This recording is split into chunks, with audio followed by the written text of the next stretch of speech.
This is a Gathering Heritage project interview recorded in County Louth in Ireland. I'm delighted to welcome to Gathering Heritage Des Casey. Now, Des, a very good friend of mine for a long time, and we would know Des, of course, through football. Today we're going to talk to Des about something that I've always thought about.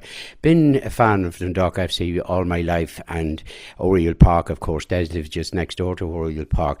And I just want to start by asking, was it just a field?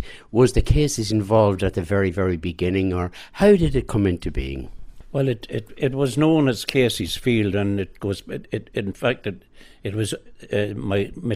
paternal grandmother, Mary Casey, was the owner of the property, and she died in 19th of August 1927, and because she died intestate, my father, being the eldest of the children, became the administrator of her estate, and as there were 3 boys and 3 girls, by law, they were each entitled to a share of her estate as such. Now, it was probably about 8 or 9 acres altogether, fronting on to the Carrick Road. And that meant, in fact, that my father and the 2 brothers and his 3 sisters, each had a plot of land covering the right down from per the entrance to Oriel Park now to Master O'Neill's place, as it was known. But my father was very interested. My father had been the secretary of the Dundalk District League, and the field prior to any development was known as Casey's Field. And Des, how far over did it go towards the RD Road? It went to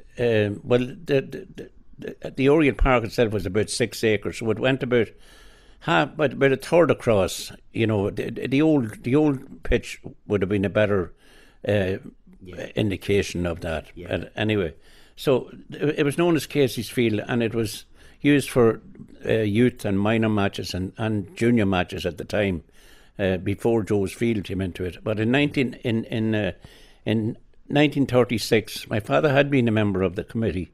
They did it, and the club, Dundalk FC, had been playing all their home matches in the athletic grounds. Down the Rampart. Down the Ramparts at the time, which was an excellent stadium, but they decided they wanted to go for a new home of their own. Yeah, because it was the Gaelic played down there as well, Des. Yes, Gaelic Young Irons, and yeah. He was involved, he was the secretary of the Dundalk, and the committee at the time, the Dundalk Football Club Committee, decided to take on with Oriel, which was eventually became Oriel Park. Casey's Field became Oriel Park, and the first match was played in August 1936, and that was the beginning of it. Listen to the full interview on www.gatheringheritage.com.